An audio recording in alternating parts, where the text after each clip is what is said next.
Bonjour tout le monde. Vous êtes-vous demandé, c'est quoi les étapes exactement entre le dépôt de mon dossier pour un dossier de parrainage et l'obtention du visa à la fin? Alors, mon nom est Geneviève Savard, je suis consultante en immigration et je vous explique ça aujourd'hui. Donc, la première étape, c'est de préparer son dossier. Évidemment, quand on prépare son dossier, ça prend toutes les preuves, les formulaires. Et là, le petit truc de pro, vérifier que les formulaires n'ont pas été mis à jour entre le moment où vous les avez imprimés et le moment où vous êtes prêt à les envoyer. Parce que ça peut amener un retour du dossier puis ce serait plate un peu. Donc, on prépare notre dossier, tout ça. Pour ceux qui sont dans un parrainage interne, c'est-à-dire que les deux personnes sont au Canada, à ce moment-là, il faut aussi joindre la demande pour le permis de travail ouvert. On met ça tout dans la même enveloppe et on l'envoie à l'endroit désigné. Pour ceux qui c'est un parrainage externe, on envoie tout ça à Sydney en Nouvelle-Écosse, au Canada, et ça va être traité là-bas.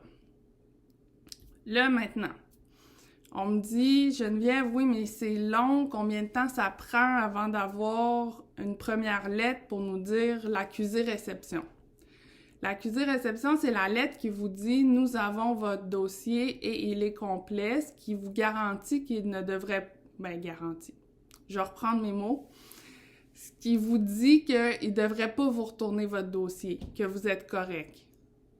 Donc, ça, à ce moment-là, ça peut prendre... Avant, ça prenait 1 mois ou 2 avant le COVID.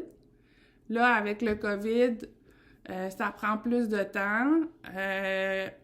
Présentement, il y a des gens du mois de mars et du mois d'avril qui n'ont toujours pas reçu leur accusé-réception. Et en contrepartie, il y a des gens du mois d'août et j'ai même entendu du mois d'octobre qui ont reçu leur accusé-réception. C'est inégal et en fait, c'est très injuste. J'ai pas d'explication mieux que ça, à part que c'est injuste, je peux pas vous en dire davantage. Sachez qu'une fois que vous aurez reçu cette lettre-là, il va y avoir une deuxième lettre qui va rentrer qui va dire « Oui, le parrainage est accepté, le parrain est accepté dans le sens que le parrain est reconnu comme étant un parrain et qu'on l'accepte comme parrain. » Et là, on va passer à la prochaine étape. Le dossier va être envoyé à l'étranger.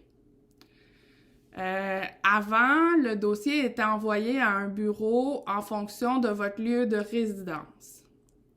Avec la situation de la COVID, la fermeture de certains bureaux, la difficulté à avoir une connexion Internet de qualité dans certains bureaux, ce qu'ils ont fait, c'est qu'ils ont envoyé ça un peu partout à travers le monde.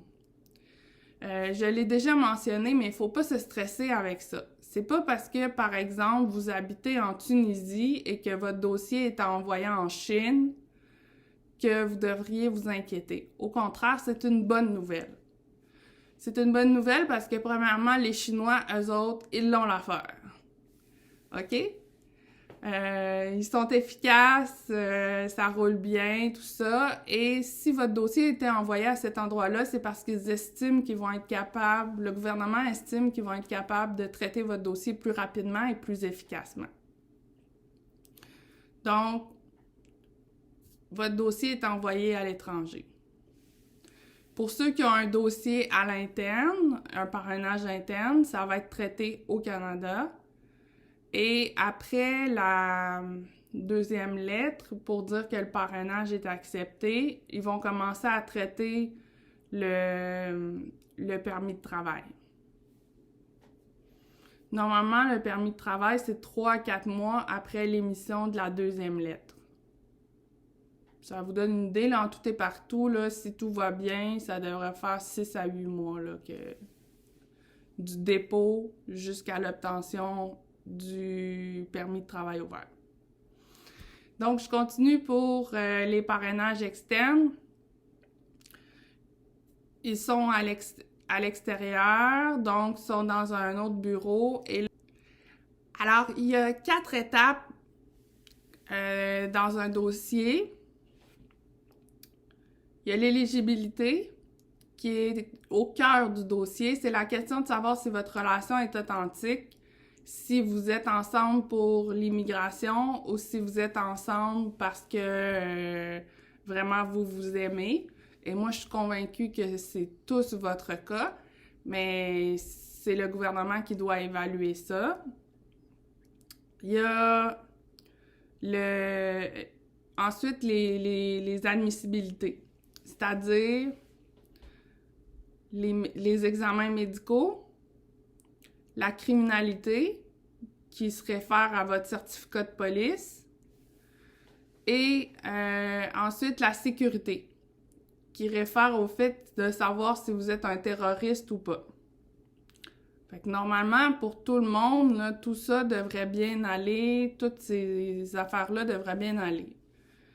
Pourquoi je vous parle de 4 étapes comme ça, puis je vous les mentionne comme ça, c'est parce qu'elles peuvent être faites dans l'ordre et dans le désordre. Donc, ils peuvent faire l'éligibilité, faire les criminalité, sécurité, puis faire les médicaux à la fin. Ou ils peuvent faire les médicaux au début, faire la criminalité, l'éligibilité, puis la sécurité à la fin. Fait que vous voyez, ça peut varier. Fait que quand je reçois des questions qui me disent « Geneviève, je viens de faire les médicaux, combien de temps qu'il me reste avant d'avoir un visa? » Je ne sais pas. Parce que je ne sais pas à quelle étape que vous êtes rendu.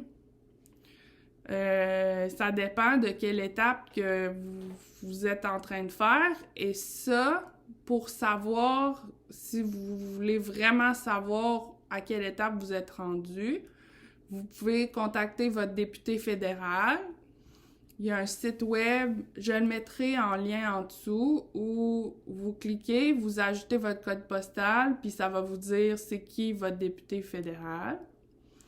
Ou sinon, il y a aussi la possibilité de commander les notes du dossier. C'est quoi les notes du dossier? C'est que pendant toutes ces étapes-là, toutes les personnes qui interviennent vont rentrer des notes dans le dossier d'un logiciel qui s'appelle SMGC. Le SMGC, ça c'est le logiciel mondial qui est utilisé par tous les bureaux où ils entrent des informations sur les différents dossiers.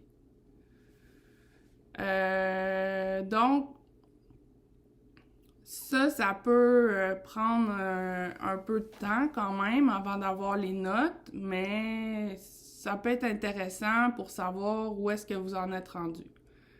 Est-ce que faire venir les notes va faire accélérer votre dossier? Non. Est-ce que votre député peut faire accélérer votre dossier? Peu probable. Juste pour que vous le sachiez, là.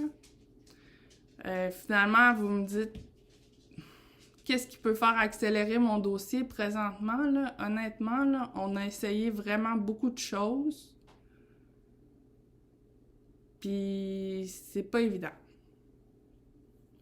C'est pas évident, pas en tout. Fait que j'ai pas de solution magique là, pour que tout d'un coup vous obteniez votre visa. Ça, j'ai pas ça. Mais au moins, si vous avez une meilleure compréhension de ce qui se passe, ça va vous aider.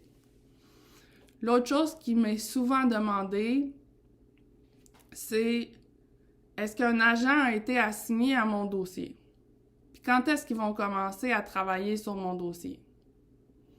Sachez que c'est une équipe qui travaille sur votre dossier, dont un agent, mais plusieurs autres personnes qui vont travailler sur votre dossier. Ce qui veut dire que il faut enlever de notre tête la conception qu'ils prennent le dossier, ils le mettent sur le bureau de l'agent, puis que l'agent va commencer à le traiter. c'est pas comme ça que ça fonctionne. Comme je peux vous parler de moi, mon expérience comme agent d'immigration. Quand j'étais agent, j'avais toute une équipe qui travaillait avec moi. J'avais 6 analystes de dossiers qui, sans compter tout le personnel du registrariat et tout ça, qui, eux, faisaient les analyses de cas et je les avais formés pour qu'ils puissent faire les demandes d'ADN au besoin, qu'ils puissent envoyer les demandes de médicaux, qu'ils puissent faire toutes sortes d'étapes dans le dossier pour que quand ça arrive à moi, parce que moi j'avais tellement de dossiers que fallait que je puisse regarder un dossier puis que ça aille vite puis que tout soit là puis que je puisse passer ça rapidement. C'est mon autre petit conseil de pro. Quand vous faites votre dossier, essayez de... C'est pas le temps d'écrire un roman, là. Il y a personne qui a le temps de lire ça, là. Fait que tenez-vous-en aux éléments essentiels puis essayez d'être plus succinct dans ce que vous dites, là.